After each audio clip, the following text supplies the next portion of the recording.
সমগ্ৰ ৰাজ্যত যদি আপুনি আছো আন্দোলন চলাই আছে বিজ্ঞান চাওক মই এটা কথা কওঁ মোৰ পৰিচয় কি বুলি ক'লে ভাৰতীয়টো হয় ডেফিনেটলি হয় কিন্তু ভাৰতৰ ক'ত গতিকে ভাৰতীয় কেইবাজনো আছে আজি পাঞ্জাৱত থকা মানুহজনো পাঞ্জাবী ভাষা কোৱা মানুহজনেও তেওঁ ভাৰতীয় আৰু বংগ ভাষা কোৱা মানুহজনো ভাৰতীয় কিন্তু অসমীয়া বুলি মোৰ এটা বৈশিষ্ট্য আছে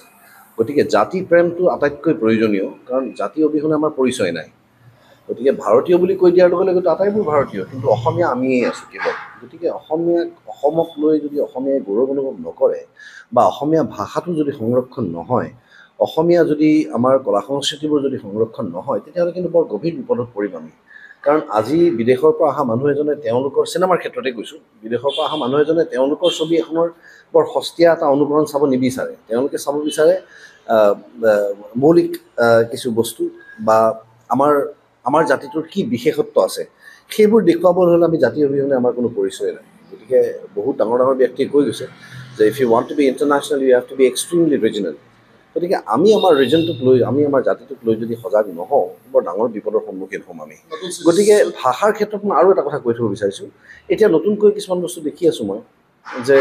ভাষাটোৰ ক্ষেত্ৰত জাপি দিব বিচাৰিছে কিছুমান মানুহৰ ওপৰত সেইটো কৰাটো উচিত নহয় কিন্তু মই ভাবোঁ কাৰণ নিজৰ মাতৃভাষাৰ প্ৰতি প্ৰত্যেকৰে ভাল পোৱা প্ৰত্যেকৰে প্ৰেম আছে আজি নতুনকৈ অসমলৈ অহা মানুহ এজনে এবছৰৰ ভিতৰতে অসমীয়া শিকি অসমীয়াত ক'বই লাগিব বুলি কোনো কথা নাই তেওঁলোকে যদি অসমখনক যদি নিজৰ মাতৃভূমি বুলি স্বীকাৰ কৰিছে কৰ্মভূমি বুলি যদি স্বীকাৰ কৰিছে ধৰ্মভূমি বুলি যদি স্বীকাৰ কৰিছে তেতিয়াহ'লে তেওঁ অসমীয়া গতিকে অসমীয়া মানে মই অকল অসমীয়া ভাষাৰ মানুহৰ কথা কোৱা নাই মই অসমীয়া বুলি কোৱাৰ লগে লগে সেই সকলো ব্যক্তিৰ কথা কওঁ যিসকলে অসমখনক নিজৰ মাতৃভূমি বুলি স্বীকাৰ কৰিছে কাৰ স্থিতি মোৰ তেতিয়াও যেতিয়া আন্দোলন হৈ বহু শিল্পীয়ে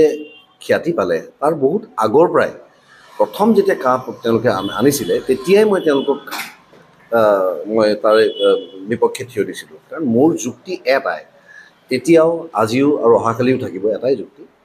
যে এখন ছেকুলাৰ ষ্টেট ছেকুলাৰিজমটো হৈছে আমাৰ প্ৰিএম্বলত থকা বস্তু আৰু যিহেতু প্ৰিএম্বল এমেণ্ডমেণ্ট নহয় গতিকে সি আমাৰ সংবিধানখনৰ লগত থাকি গ'ল সদায় গতিকে সংবিধান বিৰোধী কোনো কামৰ মই ছাপোৰ্ট নকৰোঁ ছেকুলাৰিজম সদায় থাকিব লাগিব আৰু মোৰ ব্যক্তিগত যিটো চিন্তাধাৰা যে আমি নামাজ পঢ়োঁ বা আমি প্ৰাৰ্থনা কৰোঁ বা আমি গীৰ্জাঘৰত যাওঁ বা আমি গুৰুদ্বাৰলৈ যাওঁ সি কিন্তু আমাৰ দিনটোৰ খুব কম সংখ্যক এটা সময় আমি ঈশ্বৰৰ প্ৰাৰ্থনাত আমি দিওঁ সেই 3 মিনিট 4 মিনিট 5 মিনিট বা এঘণ্টা সময়ে মোৰ বাকী 23টা ঘণ্টা নিৰ্ধাৰণ কৰিব নোৱাৰিব গতিকে মই সেই ধৰণৰ চিন্তাধাৰা মই ভাল নাপাওঁ মোৰ কথা হৈছে আমি আমাৰ নিজৰ কৰ্মত ব্ৰতী হৈ থাকিব লাগে আমি আমাৰ প্ৰতিজন মানুহে এটা জাতি আগবাঢ়ি যাবলৈ হ'লে আজি অসমীয়া জাতিটো আগবাঢ়ি যাবলৈ হ'লে জাতিটোৰ লগত জাতিটোত থকা প্ৰত্যেকজন ব্যক্তিয়ে নিজৰ কৰ্মক্ষেত্ৰত তেওঁলোকে অগ্ৰসৰ হ'ব লাগিব তেওঁলোকে নিজৰ কৰ্মক্ষেত্ৰখনৰ প্ৰতি সজাগ হ'ব লাগিব সচেতন হ'ব লাগিব আৰু তাত তেওঁলোকৰ যথেষ্ট অৰিহণাৰ প্ৰয়োজন যদি নিজৰ কৰ্মক্ষেত্ৰখনত যদি তেওঁলোকে শ্বাইন কৰিব নোৱাৰে জিলিকি থাকিব নোৱাৰে তেতিয়াহ'লে মই ভাবোঁ যে বাকী এই সৰু সুৰা কথাবিলাকত ভাবি থাকিলে আমাৰ সমাজখন আগুৱাই নাযায় পিছুৱাইহে যাব গতিকে এনেকুৱা ধৰণৰ কথা চিন্তাধাৰা মই ছাপোৰ্ট নকৰোঁ গতিকে মই তেতিয়াও ছাপোৰ্ট কৰা নাছিলোঁ এতিয়াও নকৰোঁ আগলৈও নকৰোঁ কিন্তু এটা কথা মই ক্লিয়াৰলি কৈছোঁ এইবাৰ যে ৰাজপথৰ আন্দোলনটোত মই এবাৰ হয়তো ভাগ নল'ম কাৰণ মই দেখিছোঁ যে ইয়াৰ পৰা বহু ল'ৰা ছোৱালী ওলাই গুচি আহে বাহিৰলৈ কিন্তু তেওঁলোকৰ নিৰাপত্তা তেওঁলোকৰ সুৰক্ষাৰ দায়িত্ব আমি ল'ব নোৱাৰোঁ পিছত আমি আৰম্ভণিটোহে কৰোঁ ক্ষতি হয় গতিকে সেই ক্ষয় ক্ষতিটো যথেষ্ট হ'ল যোৱাবাৰ আমি কেইবাটাও ল'ৰা হেৰুৱালোঁ এইবাৰ আৰু সেই ল'ৰা হেৰুৱাৰ মোৰ হেৰি নাই গতিকে সাংবিধানিক ধৰণে বা আইনগতভাৱে আমি যি ধৰণে যুঁজ দিব পাৰোঁ সেয়া আমি যুঁজ দিব লাগে যিসকলে পেছাগতভাৱে তেওঁলোক আজিকালি পেছা বুলিয়েই কৈছোঁ আচলতে পেছা নহয় পেছাগতভাৱে যিয়ে ৰাজনীতি কৰে তেওঁলোকে যদি সেই ক্ষেত্ৰত লাগি থাকে ঠিক আছে কিন্তু চলচ্চিত্ৰ জগতৰ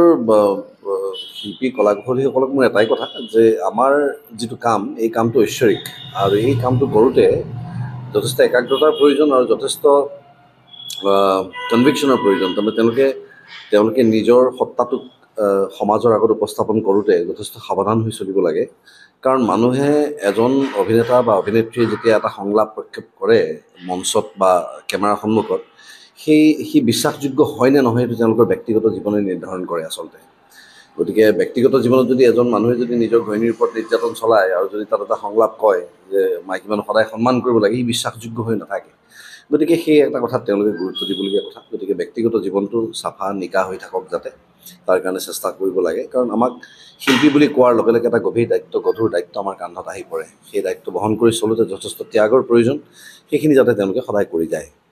চৰকাৰৰ ওচৰত মোৰ আহ্বান যে সংস্কৃতি, কলা সংস্কৃতি এৰাই এখন সমাজ হ'ব নোৱাৰে। কলা সংস্কৃতি নাথাকিলে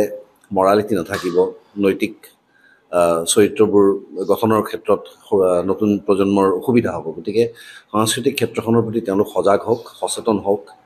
আজি চলচ্চিত্ৰ উদ্যোগ বুলি আমি কৈ থকা বহু বছৰ হ'ল যদিও উদ্যোগত পৰিণত হোৱা কিন্তু বৰ বেছি দিন হোৱা নাই। হয়, গতিকে এই ছবি হল,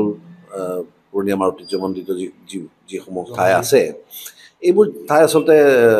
চৰকাৰে সংৰক্ষণৰ কাৰণে চিন্তা কৰিব লাগে। আৰু এই দিশে অলপ যদি তেওঁলোক অগ্ৰসৰ নহয়, তেতিয়াহ'লে লাহে লাহে আমাৰ কলা সংস্কৃতি হেৰাই যাব। আৰু যদি হেৰাই যায়, নতুন প্ৰজন্ম যদি তাৰ প্ৰতি আগ্ৰহী হৈ নাথাকে, তেতিয়াহ'লে কিন্তু সমাজখন পৰিচালনা কৰোঁতে আগলৈও তেওঁলোকৰ যথেষ্ট অসুবিধা হ'ব। কাৰণ তেওঁলোক যিখন সমাজত তেওঁলোকে এখন চৰকাৰ গঠন কৰি ৰাজ বুলিয়েই কৈছোঁ শব্দটো, ৰাজ কৰিম বুলি ভাবিছে, তেতিয়াহ'লে তেওঁলোকে সেই সমাজখনত কিন্তু প্ৰেম বা ভাল পোৱাৰ অবিহনে বা শিষ্টাচাৰ আচৰণ ব্যৱহাৰৰ ওপৰত নিৰ্ভৰ কৰিয়েই আচলতে এখন সমাজ গঠন হয়। গতিকে তেওঁলোকে তাত বৰ অসুবিধা পাব। গতিকে কলা সংস্কৃতিৰ ক্ষেত্ৰত আজি মই যলৈকে যাওঁ, তাত মানুহে মোক আহি কমপ্লেইন কৰে যে দাদা আমাৰ ইয়াত এটা চিনেমা হল নাই। তেতিয়া মই তেওঁলোকক কওঁ যে মই চিনেমা দিব পাৰিম, চিনেমা হল চৰকাৰেহে দিব। গতিকে সেই কথাষাৰ মই ক'বলগীয়া যে হয়, তাৰ অৰ্থটো এইটো যে ক'ৰবাত তেওঁলোকৰ অলপ ত্ৰুটি ৰৈ গৈছে। গতিকে তেওঁলোকে সেই ক্ষেত্ৰখনৰ প্ৰতি অলপ সজাগ হওক, সচেতন হওক, সেই আমাৰ আহ্বান।